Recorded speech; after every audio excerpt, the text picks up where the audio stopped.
Assalamu alaikum wa rahmatullahi wa barakatuh. And good morning to all of you. As all of you know that we have started our new YouTube channel, that is the Nursing Mentor. आप सभी से request है, जितने भी हमारी channel पे आ रहे हैं, जिन लेक्चर्स देख रहे हैं, हमारी चैनल को ज़रूर सब्सक्राइब करिए ताकि जितने भी हम लेक्चर्स अपलोड करें वो आप तक पहुंचे। तो हमने स्टार्ट किया था पैथोलॉजी से, पैथोलॉजी की इंट्रोडक्शन हमने देखी है, तो मैंने बोला हम स्टार्ट करेंगे डायरेक्टली सिस्टमिक पैथोलॉजी से, जहाँ पे हम स्टार्ट करने जा रहे हैं central nervous system. Central nervous system में अकॉर्डिंग टू सिलेबस जो है 4 कंडीशंस पढ़ दी हैं। First one is brain tumour,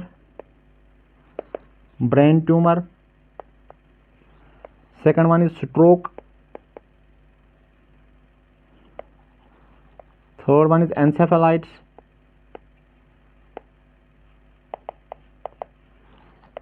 fourth one is meningitis.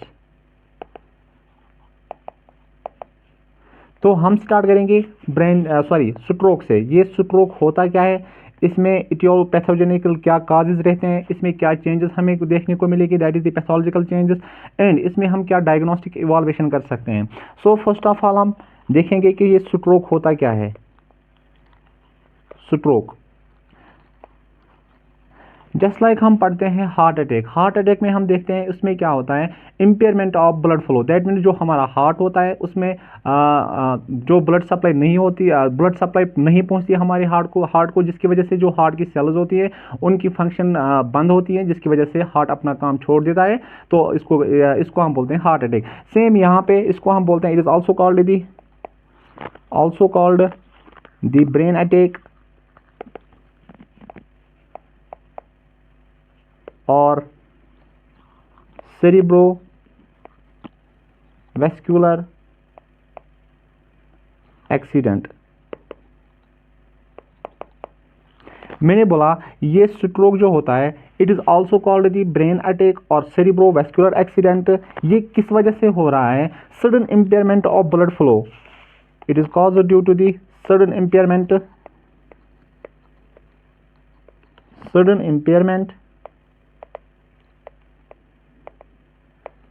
of blood flow or circulation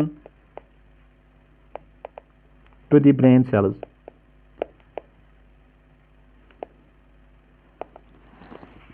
मैंने बोला है ये जो स्ट्रोक होता है it is the sudden impairment, suddenly हमारी ब्रेन को ब्लड सप्लाई बंद हो जाएगी, जिसकी वजह से हमारी ब्रेन सेल्स जो होंगी उनकी डेथ हो जाएगी, और वी कैन से नेक्रोसिस या हमारी ब्रेन सेल्स की डेथ हो जाएगी, जिसकी वजह से हमारी ब्रेन सेल्स होगी वो फंक्शन नहीं करेगी। ये कंडीशन जो है जितनी जल्द हम हमारी ब्रेन को ब्लड सप्लाई रेस्टोर करेंगे उतना जल्द पेशेंट ट्रीट होने के चांसेस ज़्यादा रहते हैं। फिर से समझाता हूँ, stroke it is also called the cerebrovascular accident और ब्रेन अटैक, जिसमें हमारी ब्रेन सेल्स को sudden impairment of the blood flow होता है, ब्लड सर्कुलेशन नहीं पहुंचती है, ब्लड सर्कुलेशन नहीं पहुंचेगी, दैट मीन्स ऑक्सीजन की कमी होगी तो जिसकी वजह से हमारी ब्रेन सेल्स जो होगी उनकी डेथ हो जाएगी। मैंने बोला ये जितने अगर हमें ट्रीट करना होगा पेशेंट को तो जितनी जल्द हो सके हमने पेशेंट को क्या करना है, ब्लड सर्कुलेशन को रेस्टोर करना है। जितनी जल्द हो सके जितनी जल्द सर्कुलेशन पहुंचेगी हमारी ब्रेन को इतनी जल्द हम ट्रीट कर सकते हैं पेशेंट को। तो ये थी जनरल इंट्रोडक्शन किसकी, स्ट्रोक की। अगर हम बात करेंगे इटियोपैथोजेनेसिस,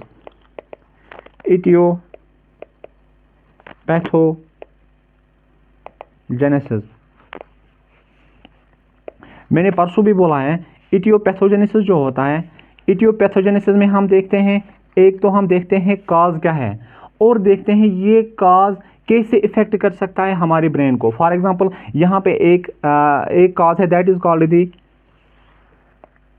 एम्बोलस फॉर्मेशन, और वी कैन से सबसे पहले देखेंगे थ्रोम्बस फॉर्मेशन।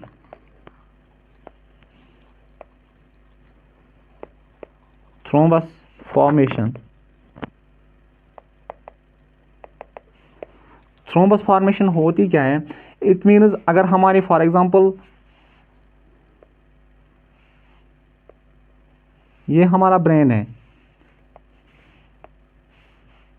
ये हमारा ब्रेन है, यहाँ पे जितनी भी वेसल्स होंगी, blood vessels that carry oxygen or we can say blood to our brain। यहाँ पे क्या होगा थ्रोम्बस फॉर्मेशन में? थ्रोम्बस फॉर्मेशन यहाँ पे थ्रोम्बस एक्यूमुलेट होता है, या we can say just like हम पढ़ते हैं हार्ट अटैक में वहाँ पे accumulation of lipid that can lead to the atherosclerosis. यहाँ पे भी क्या होता है? यहाँ पे एक्यूमुलेशन ऑफ दी सब्सटेंसेस होता है, जिसकी वजह से ये ब्लड वेसल जो होंगी ये नेरो बनेगी, जिसमें ब्लड जो होगा वो ईजिली यहाँ से ट्रेवल नहीं करेगा। So first one is thrombus formation. Thrombus formation की वजह से ये हो सकता है। कैसे हो सकता है? मैंने बोला है थ्रोम्बस फॉर्मेशन की अगर हम देखेंगे, इसमें थ्रोम्बस बनता है हमारी ब्लड वेसल्स में या हमारी वेन्स में, जिसकी वजह से जो ब्लड सप्लाई होगी to the distal parts of the body we can say to the brain, तो यहाँ पे ब्लड सप्लाई जो होगी वो डिसरप्ट हो जाएगी। दैट मीन्स हमारी ब्रेन को ऑक्सीजन सप्लाई नहीं पहुँचेगी, ब्लड जो होगा वो हमारी ब्रेन सेल्स को नहीं पहुँचेगा, जिसकी वजह से क्या हो सकता है? नेक्रोसिस हो सकता है, or we can say death of the cells। so that means ये जो थ्रोम्बस फॉर्मेशन होती है ये होती है पर्टिकुलर किसी जगह पे। एक और है that is called the embolus. First one हमने देखा है थ्रोम्बस फॉर्मेशन क्या होता है? एक्यूमुलेशन ऑफ द फैट और एनी अदर सब्सटेंस जो वहाँ पे जमा हो जाएगा, जिसकी वजह से जो ब्लड फ्लो होगा वो डिसरप्ट हो जाएगा, that can lead to the blood supply कम हो जाएगी। Second one is embolus formation. Embolus formation. So what is embolus formation? मैंने अभी बोला है थ्रोम्बस किसी एक पर्टिकुलर जगह पे बनेगा। ये एम्बोलस फॉर्मेशन जो होता है ये भी सेम होता है। फॉर एग्जांपल ये मान लो ये कोई पर्सन है, ये कोई पर्सन है, यहाँ से ब्लड वेसल्स होंगी, यहाँ पे हार्ट होगा, ये मान लो ब्लड वेसल्स। अब यहाँ पे होता क्या है? ये एम्बोलस कहीं पे भी बन सकता है, कहीं पे भी बनेगा, किसी भी ब्लड वेसल में बनेगा, किसी ब्लड आर्टरी में बनेगा। तो जब कोई पर्सन हेवी एक्सरसाइज करता है, इसकी वजह से क्या होता है? ये यहाँ से डिटेच होते हैं, दैट मीन्स ये ब्रेक डाउन होते हैं। एम्बोलस ब्रेक डाउन होता है, ब्रेकडाउन ऑफ एम्बोलस। तो ये जाएगा सिस्टमिक सर्कुलेशन में, सिस्टमिक सर्कुलेशन में जाएगा तो ये पहुंचेगा हमारी ब्रेन में, जो दैट मीन्स जो हमारी जो हमारी वेसल्स होगी या आर्टरीज होंगी, फॉर एग्जांपल कैरोटिड आर्टरी होगी, कॉमन कैरोटिड आर्टरी होगी या राइट कॉमन कैरोटिड आर्टरी होगी, उनमें क्या हो जाएगी? ब्लॉकेज हो जाएगी इस एम्बोलस की वजह से। That can lead to the disruption of the blood flow to the brain, जिसकी वजह से जिसकी वजह से स्ट्रोक आ सकता है। ये थे दो। First one is thrombus formation. Thrombus और एम्बोलस में मैंने बोला है ये जो थ्रोम्बस होता है it is specific to the particular artery, that में जहाँ पे ये बनेगा ये वहीं पे ब्लॉक करेगा। एम्बोलस क्या होता है? ये कहीं पे भी बॉडी में बनेगा। अब अगर कोई हेवी एक्सरसाइज या कोई अदर एक्टिविटी की पर्सन है तो इनका ब्रेक डाउन होता है, ब्रेक डाउन हुआ ये हमारे सिस्टमिक सर्कुलेशन में आएगा, सिस्टमिक सर्कुलेशन में आया तो ये जाएगा जो हमारी आर्टरीज होती हैं हमारी ब्रेन को जो सप्लाई करती हैं उनमें जाएगा, तो ये उनको ब्लॉक करेगा, जिसकी वजह से हमारी ब्रेन को ब्लड सप्लाई नहीं पहुंचेगी, जिसकी वजह से स्ट्रोक आ सकता है। थर्ड वन इज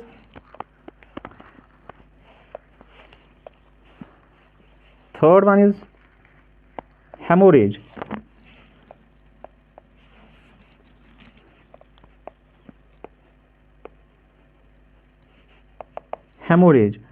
हेमोरेज मतलब अगर किसी को मतलब फॉर एग्जांपल यहाँ पे मैंने कॉमन एग्जांपल से समझाया था, यहाँ पे जो ब्लड वेसल्स हैं जो हमारी ब्रेन को ब्लड सप्लाई, अगर यहाँ से ये होती हैं स्मॉल कैपिलरीज, अगर इनमें क्या हो जाएगी ये किसी वजह से इंजरी आ गई इन कैपिलरीज में, तो यहाँ से क्या हो जाएगा? ब्लड लीक हो जाएगा। दैट मीन्स जो ब्लड अभी सर्कुलेशन में जा रहा था, कैपिलरीज में जा रहा था, वो अब बाहर आएगा। या किसी पर्सन को कोई चोट लगी है जिसकी वजह से हेवी ब्लीडिंग हुई है, इसकी वजह से क्या होगा? हमारी बॉडी में जो ब्लड सप्लाई, ब्लड के लेवल जो होगी वो कम हो जाएगी, that can lead to the stroke. इसकी वजह से भी स्ट्रोक आ सकता है। Fourth one is hypotension.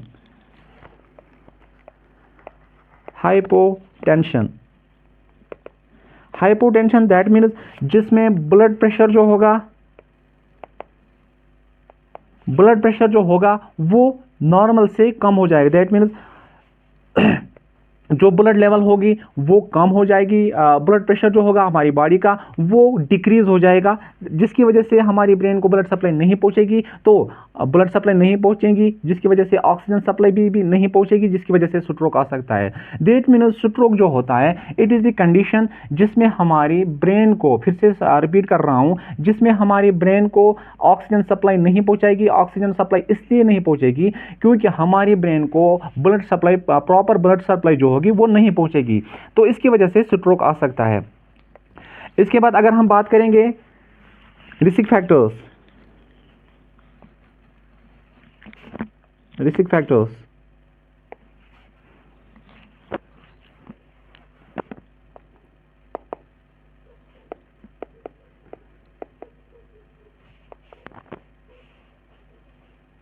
Risk factors क्या होते हैं जिनसे खतरा रहता है किसका, स्ट्रोक आने का। First one is hypertension, sorry hypotension,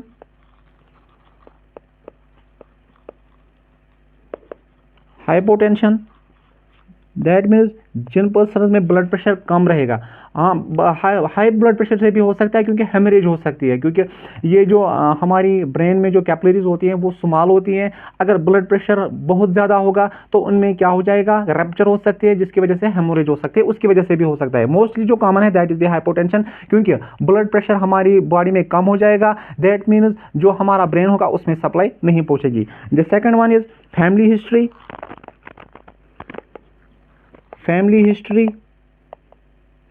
that means अगर किसी फैमिली में कोई पर्सन है उनको अटैक्स आते थे, स्ट्रोक के अटैक्स आते थे, तो इसमें इनमें पर्सन, इन्हीं फैमिली में हमें और देखने को मिलेगी, क्योंकि जेनेटिक काज होता है। फॉर एग्जांपल अगर किसी के पेरेंट्स में होंगे तो वो ऑफ स्प्रिंग्स में भी आ सकता है।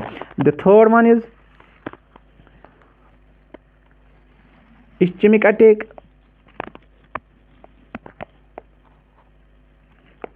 Ischaemic attack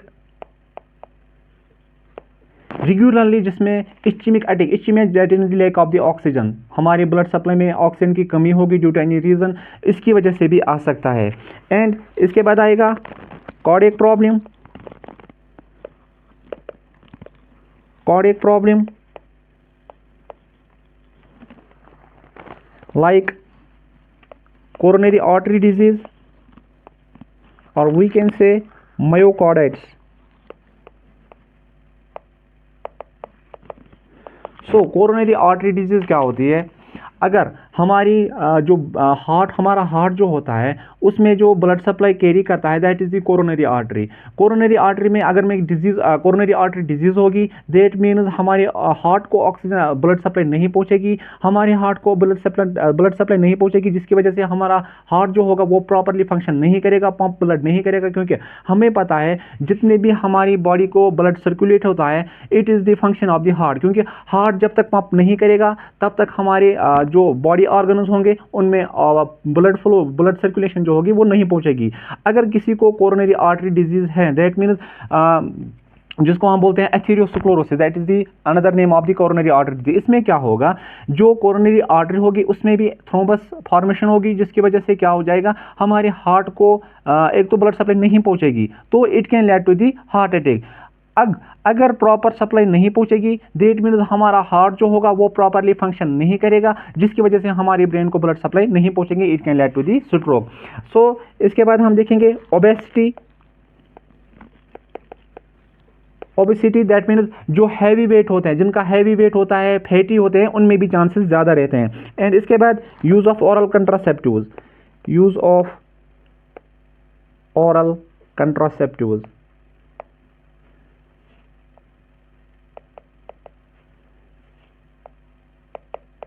use of oral contraceptive that means अगर कोई पर्सन, कोई फीमेल जो होगी वो रेगुलरली कंट्रासेप्टिव यूज़ कर रही है, ऑरल कंट्रासेप्टिव, इससे भी खतरा रहता है किसका, स्ट्रोक आने का। तो हम बात कर रहे थे रिस्क फैक्टर्स का। सबसे पहले हमने देखा है हाइपोटेंशन, और hypotension is the main cause, hypertension की वजह से भी हो सकता है। मैंने अभी बोला अगर हमारी ब्रेन में हेमोरेज, अगर हेमोरेज होगी उसकी वजह से भी स्ट्रोक हो सकता है, क्योंकि अगर हाइपरटेंशन होगा, ब्लड प्रेशर हाई होगा, इसकी वजह से जो रप्चर होगी, हमारी कैपिलरी जो होगी वो रप्चर होगी, होगी ब्रेन में, जिसकी वजह से हो सकता है। हाइपोटेंशन से इसलिए हो सकता है क्योंकि हमारा ब्लड प्रेशर जो होगा वो लो रहेगा, जिसकी वजह से हमारे ब्रेन को सप्लाई नहीं पहुंचेगी, तो इसकी वजह से भी हो सकता है। सेकंड वन मैंने बोला है फैमिली हिस्ट्री। अगर कोई जेनेटिक काज होगा, अगर किसी फैमिली में कोई पर्सन है जिसको ऑलरेडी स्ट्रोक आया होगा, तो चांसेस रहते हैं जेनेटिक काज की वजह से चांसेस रहते हैं कि इसकी फैमिली में भी आ सकता है। Third one is ischaemic attack, that means low level of oxygen होगी हमारे ब्लड में, तो इसकी वजह से भी आ सकता है। या किसी पर्सन में कार्डियक प्रॉब्लम है, हार्ट को कोई प्रॉब्लम है, इसकी वजह से आ सकता है, जिसमें मैंने बोला है coronary artery that is also called the atherosclerosis, इसकी वजह से भी आ सकता है। Myocardium that is inflammation of the myocardium, जो मिडल लेयर होती है हार्ट की, क्योंकि फंक्शनल लेयर जो होती है हार्ट की वही होती है, अगर इसमें इन्फ्लेमेशन होगी ड्यू टू एनी इन्फेक्शन या एनी अदर काज, इसकी वजह से भी आ सकता है। ओबेसिटी मैंने बोला है, जो हैवी वेट होते हैं, ओबीज होते हैं, फैटी होते हैं, इनमें भी आ सकता है। यूज ऑफ ऑरल कंट्रासेप्टिव्स, अगर कोई लेडीज रेगुलरली ऑरल कंट्रासेप्टिव्स ले रही हैं तो इसकी वजह से भी आ सकता है। इसके बाद अगर हम देखेंगे classification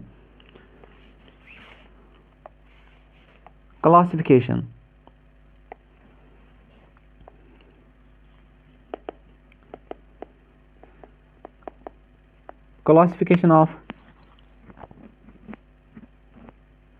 stroke.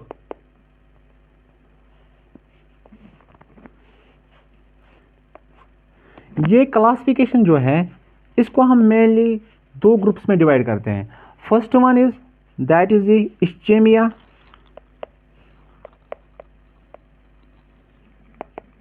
Ischaemia, second one is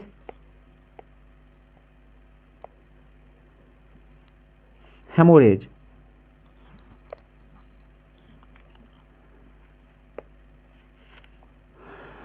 so अगर हम देखेंगे कि इस्चेमिया क्या होता है, मैंने अभी बोला है lack of the oxygen, lack of blood flow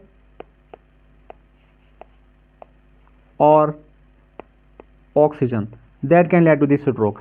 अब देखो ये इस्चेमिया जो होगा इसमें भी हम तीन कंडीशंस पढ़ते हैं। The first one is that is called the, अभी मैंने बोला है thrombus formation, second one is embolus,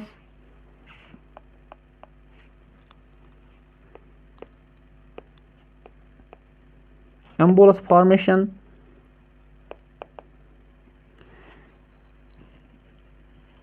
and third one is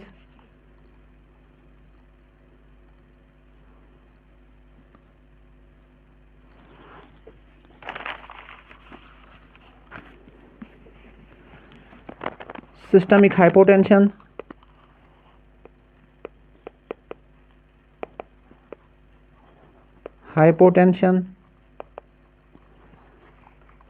fourth one is venous thrombus।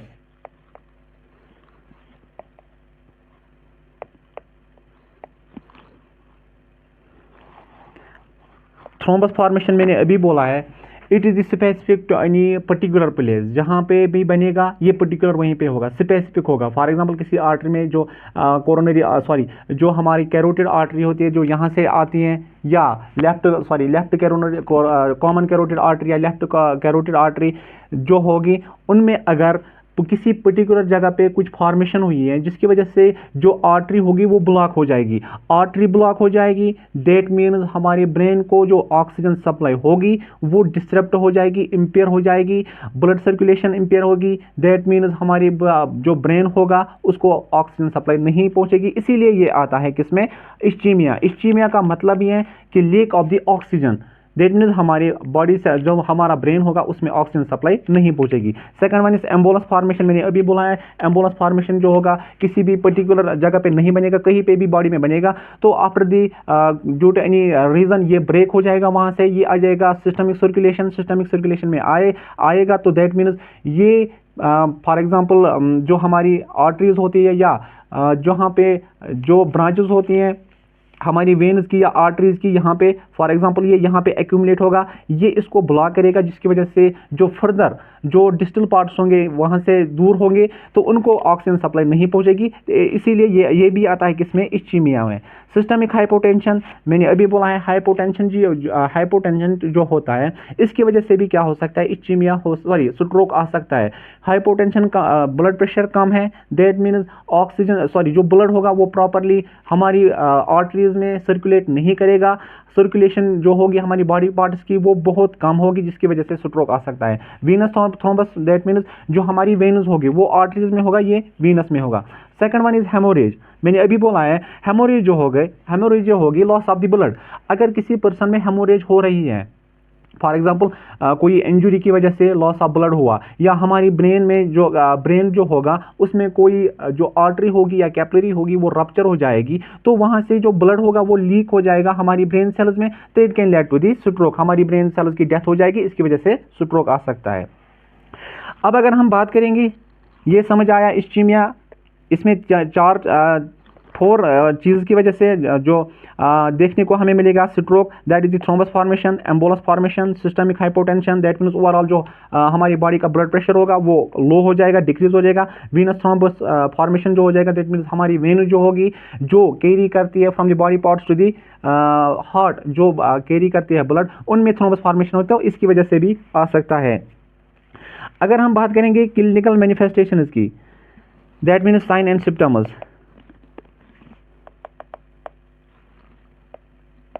Sign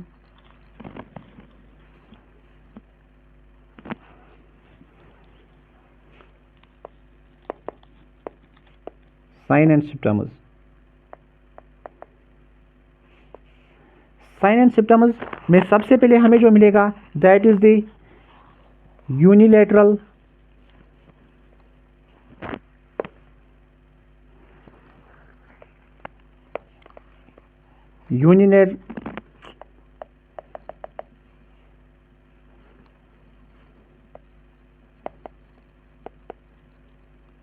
unilateral numbness,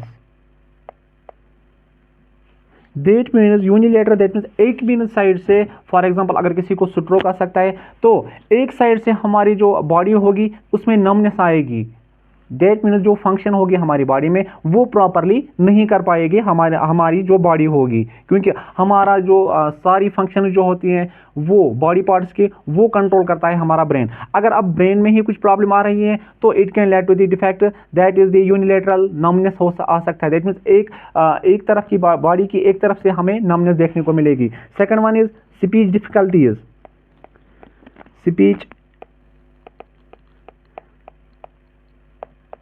difficulties, that means जो पर्सन होगा वो properly बात भी नहीं कर पाएगा, that is the difficulty in the speech. Third one is headache,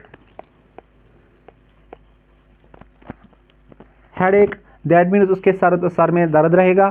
fourth one is Altered level of consciousness, that means वो properly जो होगा कॉन्शियस नहीं होगा, कॉन्शियस तो होगा लेकिन उसमें क्या आ जाएगी, इंपेयरमेंट, प्रॉपर कॉन्शियस नहीं होगा, दैट इज मीन उसकी कॉन्शियसनेस में भी प्रॉब्लम आएगी, that is called the Altered level of consciousness. इसके बाद आएगा एस्फेजिया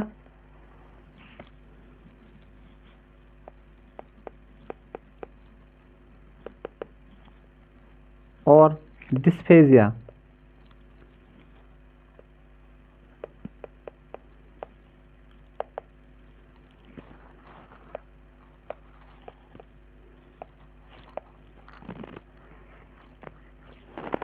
अब बात करेंगे हम पैथोलॉजिकल चेंजेस के बारे में।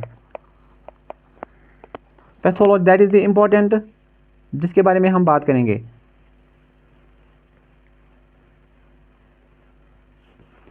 पैथोलॉजिकल चेंजेस, अगर हम बात करें कि पैथोलॉजिकल चेंजेस की जो मोस्ट इंपॉर्टेंट होता है, हमें क्या देखने को मिलेगा, क्या चेंजेस देखने को मिलेगी हमें एक स्ट्रोक वाले पेशेंट में, अगर हम इसको एग्जामिन करेंगे। अगर हम बात करेंगे अर्ली स्टेज में, early 24 hours,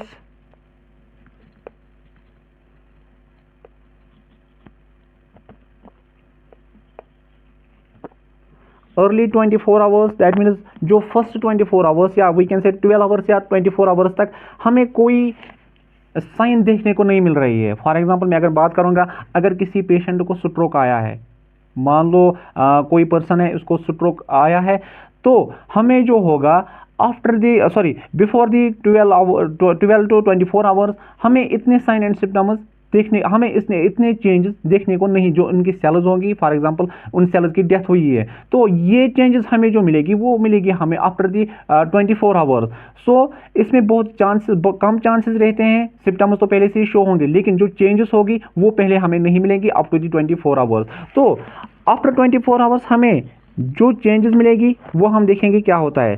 the first one is, जो अफेक्टेड टिश्यू होगा, affected tissue will be soft and inflamed.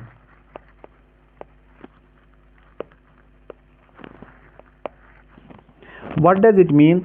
That means अगर किसी पर्टिकुलर जगह पे स्ट्रोक आया है, फॉर एग्जाम्पल यहाँ पे मैं फिर से समझाऊंगा, ये ब्रेन है, दैट इज दिस, ये स्पाइनल कार्ड, ये रहा ब्रेन। फॉर एग्जांपल अगर यहाँ पे पर्टिकुलर जगह पे आया है, यहाँ पे आया है,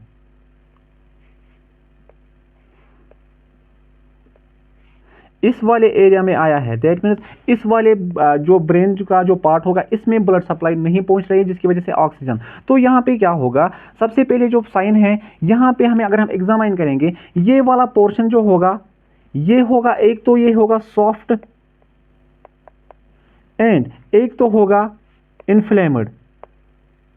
दैट मीन्स इसमें क्या आएगा, सूजन आएगा, दैट इज कॉल्ड इन्फ्लेमेशन। एक तो इन्फ्लेमेशन होगी, एक तो ये एरिया क्या होगा, सॉफ्ट होगा। ये थी पहली साइन, पहली चेंज जो हमें देखने को मिलेगी। सेकंड चेंज हमें क्या मिलेगी,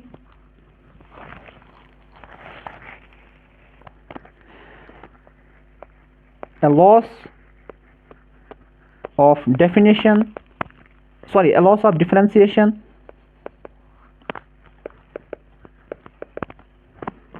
between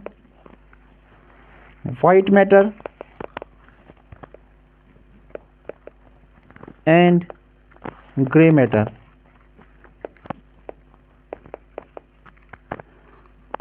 दैट मीन्स हमें पता है जो हमारा ब्रेन होता है इसमें हमें दो टाइप्स ऑफ मैटर्स मिलते हैं, एक होता है वाइट मैटर, एक होता है ग्रे मैटर। तो जहाँ पे ये स्ट्रोक फॉर एग्जांपल अगर किसी पर्टिकुलर एरिया में आ रहा है, तो वहाँ में हमें डिफ्रेंशिएट नहीं होगा कि कौन सा वाला पार्ट ग्रे मैटर है, कौन सा वाला पार्ट वाइट मैटर है, तो हम डिफ्रेंशिएट नहीं कर पाएंगे। That is the second change. Third change हमें जो देखने को मिलेगी, that is the oedema around the infarct resulting in local mass। Oedema that means वहाँ पे एक्यूमुलेट ऑफ फ्लूइड हो जाएगा। मैंने अभी बोला है जो पहली साइन थी, जो वहाँ पे होगा, जो सॉफ्ट होगा, एरिया जो होगा वो सॉफ्ट होगा एंड इन्फ्लेमेड। दूसरी चेंज मैंने बोली है, जो हमारा वाइट मैटर और ग्रे मैटर होगा इसको हम डिफ्रेंशिएट नहीं कर पाएंगे, कौन सा वाइट मैटर है, कौन सा येलो मैटर है, ग्रे मैटर है। इसके बाद मैंने बोला है थर्ड पॉइंट, द इडिमा जहाँ पे होगा, फॉर एग्जाम्पल यहाँ पे अगर इडिमा हो रहा है, यहाँ पे एक्यूमुलेशन ऑफ फ्लूइड होगा, इस वाले पार्ट में रेड से मैं बना रहा हूँ, यहाँ पे एक्यूमुलेशन ऑफ फ्लूइड होगा, तो ये ही इडिमा यहाँ पे एक्यूमुलेट होगा, प्रेजेंस ऑफ इडिमा। इडिमा की वजह से हमें क्या मिलेगा, यहाँ पे हमें मिलेगा लोकल मास। दैट मीन्स हमें वहाँ पे अगर हम देखेंगे वहाँ पे हमें थोड़ा सा मास दिखेगा, वो किसकी वजह से होगा, क्योंकि the presence of the fluid, accumulation of the fluid, जिसकी वजह से हमें लोकल मास वहाँ पे मिलेगा। इसके बाद एक और है, that is the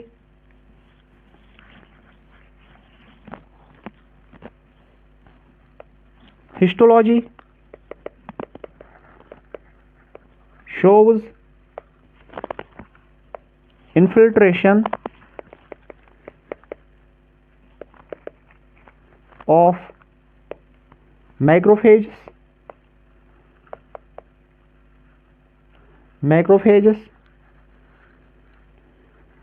which are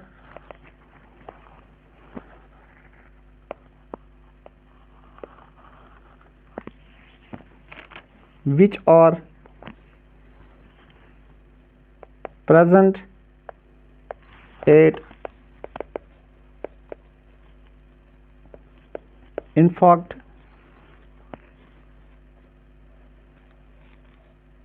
site with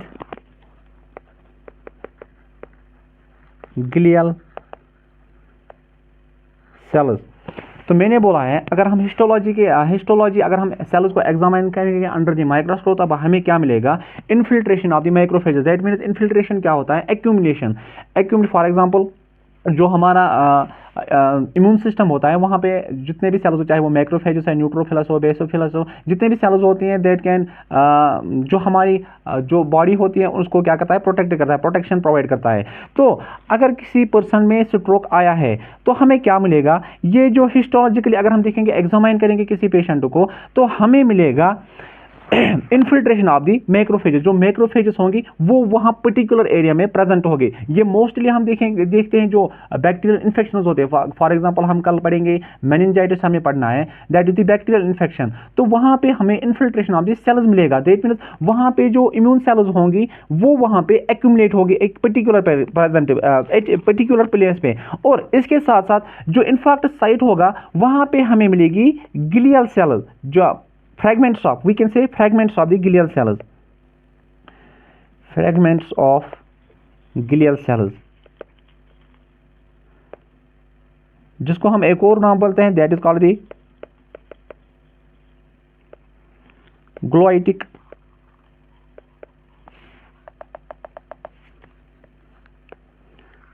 cells, GLOITICCELLS, fragments of gliotic cells मिलेंगे। फिर से मैं रिपीट कर रहा हूँ, पैथोलॉजिकल चेंजेस में हमें क्या क्या मिलेगा, मोस्ट इंपॉर्टेंट यही है क्योंकि पैथोलॉजी में हम पढ़ते ही हैं कि पैथोलॉजिकल चेंजेस हमें क्या देखने को मिलेगी। सबसे पहले मैंने बोला है अगर किसी पर्सन में स्ट्रोक आया है ड्यूरिंग फर्स्ट 24 आवर्स हमें इतनी चेंजेस देखने को नहीं मिलती हैं जो हम आंखों से देखते हैं, बट आफ्टर द 24 आवर्स हमें कुछ चेंजेस देखने को मिलते हैं।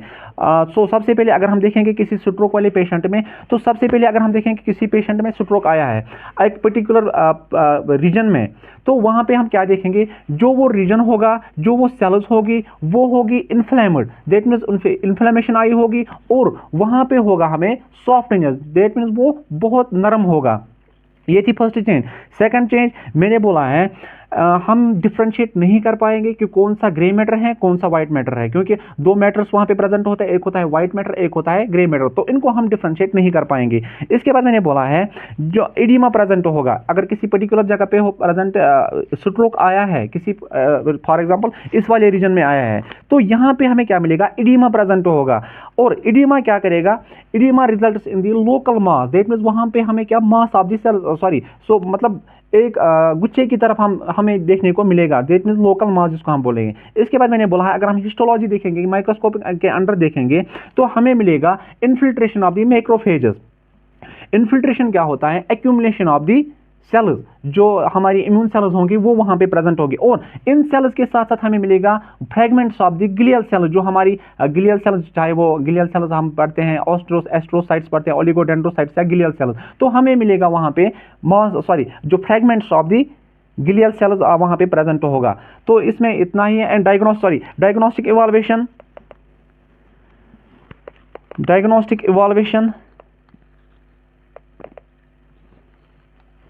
डायग्नोस्टिक इवॉल्वेशन में हम क्या देखते हैं कि टेस्ट कौन कौन सा कर सकते हैं। इसमें हम कर सकते हैं CT scan, that is computed tomography, MRI, that is magnetic resonance imaging, इसमें हम ईईजी भी कर सकते हैं, दैट मीन्स इलेक्ट्रोएन्सेफेलोग्राफी, क्योंकि हम देखते हैं जस्ट लाइक हम करते हैं ईसीजी, उसमें हम क्या देखते हैं कि हमारी हार्ट की एक्टिविटी कैसी चल रही है, हार्ट कैसे फंक्शन कर रहा है। लेकिन ईईजी में हम क्या करते हैं, क्योंकि जो हमारी नर्व्स होती हैं वो कैसा काम कर रही है, जिट मीन्स इलेक्ट्रोएन्सेफेलोग्राम, हमारी जो electrical activity of the brain जो है वो सही से काम कर रही है या नहीं कर रही है। So that was all about the stroke. I hope कि आपको स्ट्रोक अच्छे से समझ आया होगा। अगर आप हमारी चैनल पे नए हो तो हमारी चैनल को ज़रूर सब्सक्राइब करिए, और अगर आप हमें फेसबुक से देख रहे हैं तो हमारी फेसबुक को ज़रूर आप लाइक करें, ताकि जितना भी हम कंटेंट प्रोवाइड करें, जितने भी हम लेक्चर्स अपलोड करें, वो आप तक पहुँचे। इसी के साथ हमारा जो पहला टॉपिक था दैट इज़ दी स्ट्रोक, ये कंप्लीट हुआ है। इंशाल्लाह बहुत जल्द हम दूसरे जो ट्यूमर से ही हम स्टार्ट करेंगे, ट्यूमर, और उसमें हमें पढ़ना है कि मेनिंजाइटिस क्या होता है। इंशाल्लाह बहुत जल्द हम रेगुलरली क्लासेस को अपलोड करेंगे।